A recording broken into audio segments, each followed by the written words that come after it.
In a stop and wait protocol used across the link of bandwidth 1 Mbps, data packets of 1000 bits are transmitted.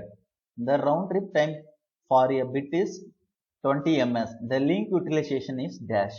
Option A 0.5, option B 0.05, option C 0.005, option D 5.0.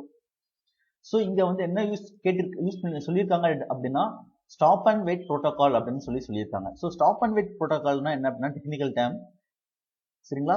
So இந்த இடத்துல source, இந்த இடத்துல destination. So stop and wait protocol அப்படின்னா என்ன அப்படின்னா source ஒரு packet அனுப்புனதுக்கு அப்புறம் first packet அனுப்புனதுக்கு அப்புறம் டெஸ்டினேஷன் வந்து ஒரு அக்னாலஜ்மெண்ட் வந்து ஃபர்ஸ்ட் பேக்கெட்டுக்கு அனுப்பும். அக்னாலஜ்மெண்ட் சோர்ஸ் ரிசீவ் பண்ணதுக்கு அப்புறம் தான் செகண்ட் பேக்கெட்டையே அனுப்பும், சரிங்களா? ஸோ செகண்ட் பேக்கெட்டுக்கு அக்னாலஜ்மெண்ட் கிடைச்சதுக்கு அப்புறம் தான் தேர்ட் பேக்கெட்டையே சோர்ஸ் வந்து அனுப்பும், சரிங்களா? ஸோ இதுதான் என்ன அப்படின்னா ஸ்டாப் அண்ட் வெயிட் ப்ரோட்டோகால் அப்படின்னு சொல்லுவாங்க. ஸோ ஒரு பேக்கெட் அனுப்பிட்டு சோர்ஸ் வந்து ஸ்டாப் பண்ணி வெயிட் பண்ணும். அக்னாலஜ்மெண்ட் கிடைச்சதுக்கு அப்புறம் தான் நெக்ஸ்ட் பேக்கெட்டை சென்ட் பண்ணும். நெக்ஸ்ட் பேக்கெட்டை சென்ட் பண்ணதுக்கு அப்புறம் it will wait. After receiving the acknowledgement, it will send the third packet. So இதனால தான் இந்த ப்ரோட்டோகாலுக்கு பேர் வந்து என்ன வந்தது அப்படின்னா ஸ்டாப் அண்ட் வெயிட் ப்ரோட்டோகால் அப்படின்னு சொல்லி வந்தது, சரிங்களா? ஸோ ஒரு பேக்கெட் அனுப்பும், அந்த பேக்கெட்டுக்கு அக்னாலஜ்மெண்ட் கிடைச்சதுக்கு அப்புறம் தான் நெக்ஸ்ட் பேக்கெட் அனுப்பணும். ஸோ இந்த இடைப்பட்ட டைம் இருக்கு பாத்தீங்களா, ஒரு பேக்கெட் போற டியூரேஷன் தான் நான் இங்க ரெப்ரசென்ட் பண்ணிருக்கேன். ஒன்ஸ் இந்த டைம்ல வந்து பேக்கெட் அனுப்பி முடிச்சாச்சு, இந்த பேக்கெட் அங்க போய் ரிசீவ் ஆகி இந்த டைம்ல வந்து அங்க ரிசீவ் ஆயிருச்சு. ரிசீவ் ஆனதுக்கு அப்புறம் திரும்பி அக்னாலஜ்மெண்ட் வரதுக்கு இவ்வளவு டைம் எடுத்துக்குது. இவ்வளவு டைம்லயும் இந்த சோர்ஸ் வந்து அமைதியா வெயிட் பண்ணிக்கிட்டே இருக்கும், எந்த பேக்கெட்டுமே அனுப்பாது. ஸோ இந்த டைம் வந்து ஃபுல்லா வேஸ்ட் ஆன டைம், நம்மளுக்கு வேஸ்ட்ஃபுல்லா இருந்த டைம் வந்து இந்த டைம் டியூரேஷன் தான், சரிங்களா? ஓகே, செகண்ட் இது என்ன அப்படின்னா பேண்ட்வித். ஸோ பேண்ட்வித் அப்படின்னா என்ன அப்படின்னா லிங்க்ல சோர்ஸ் அண்ட் டெஸ்டினேஷனுக்கு நடுவில் இருக்கிற லிங்க்ல ஒரு செகண்டுக்கு எவ்வளவு பேக்கெட்ஸ் எவ்வளவு பிட்ஸ் அனுப்ப முடியும் அப்படிங்கிற கவுண்ட், சரிங்களா? ஸோ 1 Mbps அப்படின்னா என்ன அர்த்தம் அப்படின்னா ஒரு செகண்டுக்கு என்னால 1 × 10⁶.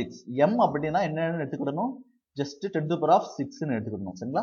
ஸோ இவ்வளவு பிட்ஸ் என்னால டிரான்ஸ்மிட் பண்ண முடியும். அப்போ ஒரு பிட் அனுப்புறதுக்கு எவ்வளவு டைம் எடுத்துக்கிட முடியும்? அப்படியே எடுத்துக்கிட்டீங்க அப்படின்னா இந்த இதை இங்க கொண்டு வந்தீங்க அப்படின்னா கீழே கொண்டு வந்தீங்கன்னா எவ்வளவு டைம் எடுக்கும்? 1 பிட் டிரான்ஸ்மிட் பண்றதுக்கு 1 × 10⁻⁶ செகண்ட்ஸ் டைம் வந்து எடுக்கும்.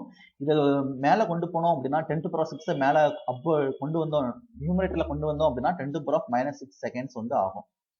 அல்லது 1 பிட்டுக்கான டிரான்ஸ்மிஷன் டைம் வந்து ஜஸ்ட் 1 மைக்ரோசெகண்ட்ஸ். ஓகேங்களா? ஓகே, ஸோ இதை வந்து சைடில் நோட் பண்ணி வச்சுக்கலாம், சரிங்களா? ஸோ 1 பிட் டிரான்ஸ்மிட் பண்றதுக்கு 10⁻⁻⁶ செகண்ட்ஸ் வந்து ஆகும், சரிங்களா? ஓகே, நெக்ஸ்ட் என்ன அப்படின்னா நெக்ஸ்ட் கொடுத்துருக்க டெக்னிக்கல் டைம் என்ன அப்படின்னா round trip time. Data packet கொடுத்துருக்காங்க. ஃபர்ஸ்ட் டேட்டா பேக்கெட் வந்து 1000 பிட்ஸ். ஸோ ஒரு பேக்கெட்ல வந்து 1000 பிட்ஸ் இருக்கிறதா கொடுத்துருக்காங்க, சரிங்களா? ஓகே, அப்போ ஒரு பேக்கெட் அனுப்புறதுக்கு எவ்வளவு டைம் எடுத்துக்கணும்? ஒரு பைட் அனுப்புறதுக்கு 10⁻⁻⁶ செகண்ட்ஸ் அப்படின்னா ஒரு பேக்கெட்ல 1000 பிட்ஸ் இருந்தது அப்படின்னா அதை டிரான்ஸ்மிட் பண்றதுக்கு எவ்வளவு டைம் எடுத்துக்கணும்? 1000 × 10⁻⁻⁶ செகண்ட்ஸ். ஸோ இது எப்படி எழுதலாம்? 10⁻³ எழுதலாமா? 10⁻³ × 10⁻⁻⁶ செகண்ட்ஸ். கேன்சல் அவுட் பண்ண என்ன கிடைக்கும்? 10⁻³ செகண்ட்ஸ் கிடைக்கும், அல்லது 1 மில்லி செகண்ட் கிடைக்கும். ஸோ ஒரு பேக்கெட்டை டிரான்ஸ்மிட் பண்றதுக்கான டிரான்ஸ்மிஷன் டைம், சரிங்களா? டிரான்ஸ்மிஷன் டைம் வந்து என்னது? Just 1 milli second. ஓகேங்களா? ஓகே, நெக்ஸ்ட் வந்து ரவுண்ட் ட்ரிப் டைம் கொடுத்துருக்காங்க. ரவுண்ட் ட்ரிப் டைம்னா என்ன அப்படின்னா ஒரு பிட் இங்க இருந்து இங்க போய் திரும்பி வர்றதுக்கு எவ்வளவு டைம் எடுக்கும் அப்படிங்கிற அந்த டியூரேஷன் தான் என்ன சொல்லுவாங்க அப்படின்னா ரவுண்ட் ட்ரிப் டைம் அப்படின்னு சொல்லுவாங்க.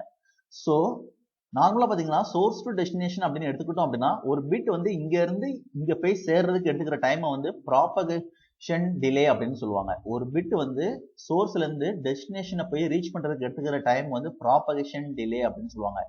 அப்போ RTT என்ன அப்படின்னா twice the propagation. 1 RTT அப்படிங்கிறது வந்து 2 times of propagation delay அப்படின்னு சொல்லுவாங்க. ஏன்னா ஒரு பிட் இங்க இருந்து இங்க ரீச் பண்றதுக்கு ஒரு ப்ராபகேஷன் டைமும் டெஸ்டினேஷன்ல இருந்து சோர்ஸை ரீச் பண்றதுக்கு இன்னொரு ப்ராபகேஷன் டைமும் ஆகும். அதனால 1 RTT அப்படிங்கறத வந்து twice the propagation delay அப்படின்னு சொல்லுவாங்க, சரிங்களா? ஸோ RTT அப்படின்னு சொல்லலாம், இல்லைன்னா ரவுண்ட் ட்ரிப் டைம் அப்படின்னு சொல்லலாம், சரிங்களா? Both are same. ஸோ ஒரு ரவுண்ட் ட்ரிப் டைம் என்னன்னு சொல்லி கொடுத்துருக்காங்க, இவங்க வந்து ஜஸ்ட் 20 மில்லி செகண்ட் கொடுத்துருக்காங்க, சரிங்களா? ஓகே, ஸோ ப்ராபகேஷன் டைம்னா என்ன அப்படிங்கிறது நமக்கு தெரிஞ்சிருச்சு. டிரான்ஸ்மிஷன் டைம்னா என்னன்னு தெரிஞ்சிருச்சு, பேண்ட்வித்னா என்னன்னு தெரிஞ்சிருச்சு, ஸ்டாப் அண்ட் வெயிட் ப்ரோட்டோகால்னா என்னன்னு தெரிஞ்சிருச்சு. இப்போ நெக்ஸ்ட் டெக்னிக்கல் டைம் பார்க்கலாம், link utilisation. So link utilisation அப்படின்னா என்ன அப்படின்னா ஒரு பர்சன்டேஜ் ரேஷியோ. சரிங்களா, அதாவது நான் ஒரு டோட்டல் டைம்ல நான் எவ்வளவு டைம் வந்து, சரிங்களா, டோட்டல் டைம்ல எவ்வளவு டைம் வந்து நான் ஆக்டிவா இருந்திருக்கேன் அப்படிங்கிற அந்த ரேஷியோ தான் என்ன சொல்லுவாங்க அப்படின்னா யூட்டிலைசேஷன் அப்படின்னு சொல்லுவாங்க. ஸோ லிங்க் யூட்டிலைசேஷன் வந்து நார்மலா பாத்தீங்கன்னா இந்த மாதிரி இந்த ரொட்டேஷனால ரெப்ரசென்ட் பண்ணுவாங்க. இதனுடைய ஆன்சர் எப்படி இருக்கும் அப்படின்னா சம்டைம்ஸ் வந்து பர்சன்டேஜ் ரேஷியோலையும் நம்ம வந்து ரெப்ரசென்ட் பண்ணலாம், அல்லது 0 to 1ங்கிற ரேஷியோலையும் ரெப்ரசென்ட் பண்ணலாம். பர்சன்டேஜ் ரேஷியோவா இருந்தா இதுல ஆன்சர் எவ்வளவு பாசிபிள், 0% to 100% பாசிபிள். ரேஷியோல பார்த்தோம் அப்படின்னா 0 to 1.0 பாசிபிள். சரிங்களா, பட் இங்க கொடுத்துக்கிற ஆப்ஷன்ல இருக்கிற ஆன்சர்ஸ் எல்லாமே எதுல இருக்கு அப்படின்னா ரேஷியோல இருக்கு, அதாவது இந்த 0 to 1.0 ரேஷியோல கொடுத்துருக்காங்க. அதனால லிங்க் யூட்டிலைசேஷன் வந்து என்னைக்குமே பாத்தீங்கன்னா 0 to 1 அப்படிங்கிற ரேஷியோக்குள்ள மட்டும் தான் இருக்குமே தவிர இந்த 5.0ங்கிற ரேஷியோ என்னைக்குமே வராது, ஒன்னை தாண்டி அதிகமா வராது. ஸோ கொஸ்டின்ல இருந்து இந்த ஆப்ஷனை simply we can eliminate it. சரிங்களா, ஓகே. ஸோ மற்ற 3 ஆப்ஷன்ஸ்ல எது ஆன்சர் அப்படின்னு சொல்லி நம்ம வந்து பார்க்கலாம். சரிங்களா, ஆப்ஷன் ஏ பி சில எது ஆன்சர் அப்படின்னு சொல்லி பார்க்கலாம். ஸோ லிங்க் யூட்டிலைசேஷனுக்கு வந்து நிறைய டெஃபினேஷன் இருக்கு. ஒரு டெஃபினேஷன் என்ன அப்படின்னா டோட்டல் டைம்ல நான் எவ்வளவு டைம் ஆக்டிவா இருக்கேன் அப்படிங்கிற டைம், இதான் லிங்க் யூட்டிலைசேஷன் அப்படின்னு சொல்லுவாங்க. சரிங்களா, ஸோ டோட்டல் டைம்ல எவ்வளவு நேரம் நான் ஆக்டிவா இருந்திருக்கேன் அப்படிங்கிற அந்த ரேஷியோ தான். ஸோ டோட்டல் டைமும் செகண்ட்ஸ்ல இருக்க போகுது, ஆக்டிவ் டைமும் செகண்ட்ஸ்ல இருக்க போகுது. ஸோ ஈஸியா கேன்சல் ஆகி ஜஸ்ட் நம்மளுக்கு ரேஷியோ மட்டும் கிடைக்கும். நார்மலா பாத்தீங்கன்னா டோட்டல் டைம் ஹையா இருக்கும், ஆக்டிவ் டைம் வந்து கம்மியா தான் இருக்கும். ஸோ அதனால இதோட வேல்யூ ஆல்வேஸ் எதுல தான் இருக்கும், 0ல இருந்து 1க்குள்ள ரேஷியோல தான் கிடைக்க போகுது. சரிங்களா, ஓகே. ஸோ இப்போ நம்ம பார்த்தோம் அப்படின்னா இதுல வந்து ஆக்டிவ் டைம் அப்படின்னு எடுத்துக்கிட்டீங்க அப்படின்னா இந்த டைம்ல இருந்து இந்த டைம் டியூரேஷன்ல இது நான் ஹோல் டோட்டல் டைம். சரிங்களா, ஆனா நான் ஆக்டிவா இருந்தது இவ்வளவு டைம் மட்டும் தான், ஒரு பேக்கெட் டிரான்ஸ்மிட் பண்ற டைம் மட்டும் தான் நான் ஆக்டிவா இருந்திருக்கேன். ரிமைனிங் டைம்லாம் இந்த 1 RTTல ரிமைனிங் டைம் வந்து ஃபுல்லா நான் வந்து என்ன பண்ணிருக்கேன், வேஸ்ட் பண்ணிருக்கேன். இவ்வளவு டைம் வந்து வேஸ்ட் ஆயிருக்கு எனக்கு. சரிங்களா, இவ்வளவு டைம் வந்து நான் வந்து யூஸ் பண்ணிருக்கேன்.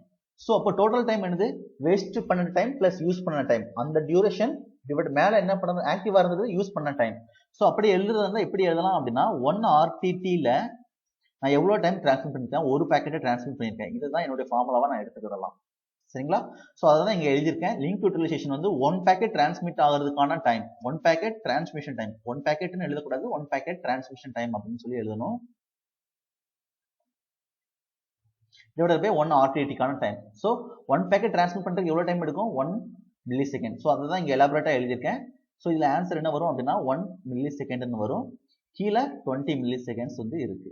சரிங்களா, ஸோ கேன்சல் அவுட் பண்ணீங்கன்னா மில்லி செகண்ட் கேன்சல் ஆகும். 1/20னா அது என்னென்ன இருக்கும், 0.05 இருக்கும்.